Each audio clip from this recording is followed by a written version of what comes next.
Good morning students. இப்போ கணக்கு பாடம் கற்றுக்கலாம். 5 பெருக்கல் 4 எத்தனை வரும்? வாய்ப்பாட்டை பார்த்து சொல்லுங்க. 9 டீச்சர். முயல் பயலே, இது தப்பு. நான் கூட்டல் சொல்லல, பெருக்கல் சொன்னேன். வாய்ப்பாட்டை பார்த்துட்டு சொல்லு. சாரி டீச்சர், 5 பெருக்கல் 4 20 தான் விடை. Very good. கணக்கு பாடத்தில் எப்பவுமே கவனமாக இருக்கணும். மே ஐ கம் இன் டீச்சர்? ஏன் இன்னைக்கு லேட்டாக வர? நேற்று நைட்டு ரொம்ப நேரம் செல்ஃபோனில் கேம் விளையாடினேன் டீச்சர், அதான் லேட்டாக எந்திரிச்சிட்டேன்.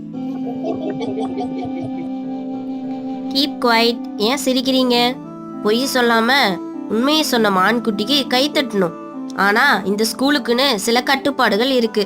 லேட்டா யார் வந்தாலும் அதுக்கு தண்டனை உண்டு. நான் தான் உண்மையை சொல்லிட்டேன் டீச்சர், எனக்கு எதுக்காக தண்டனை தரீங்க? செல்போனை நல்லதுக்கு மட்டும்தான் பயன்படுத்தணும்னு பல தடவை சொல்லியிருக்கேன். ஆனா நீ கேம் விளையாடிட்டு லேட்டா வந்துட்ட. இதுக்கு தண்டனையா ஸ்கூல் கிரவுண்ட 2 தடவை ஓடிட்டு வரணும்.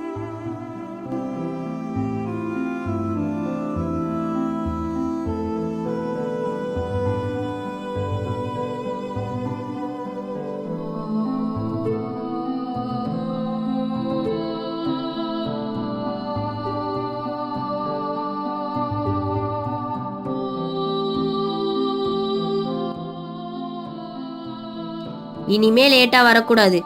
இது உனக்கு மட்டும் இல்ல, யார் லேட்டா வந்தாலும் இதுதான் தண்டனை.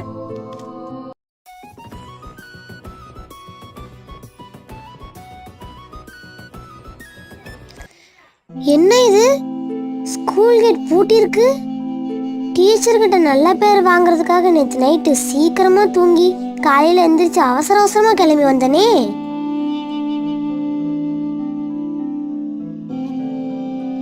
ஹாய் மை டியர் ரேபிட், ஏன் இன்னும் பள்ளிக்கூடம் இருக்குல்ல?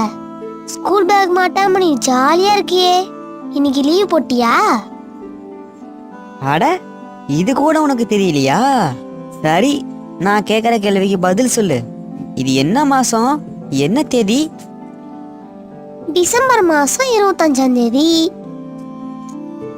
டிசம்பர் 25 கிறிஸ்மஸ் தானே? காலன்ற பாரு, இன்னைக்கு அரசு விடுமுறைன்னு போட்டிருக்கும். ஆமா ஆமா, நீ சொன்னதுக்கு அப்புறம் தான் இன்னைக்கு கவர்மெண்ட் லீவுனே தெரிஞ்சுக்கிட்டேன். வீட்டுக்கு போய் அப்பா அம்மா கூட ஜாலியா விளையாடு. இந்த விடுமுறையை இனிமையா கொண்டாடு. நாளைக்கு ஸ்கூலுக்கு வந்து விடுமுறை அனுபவத்தை டீச்சர் கிட்ட சொல்லலாம். இன்னைக்கு விடுமுறை நாள்னு தெரியாம நேரமா எந்திரிச்சு வந்தது நல்லதுதான். இனிமேல் செல்போனை ரொம்ப நேரம் பார்க்காம பள்ளி பாடத்துல கவனத்தை செலுத்தி ஆசிரியர்கிட்ட நல்ல பேர் வாங்கணும். ஸ்கூலுக்கு லேட்டா வரக்கூடாது.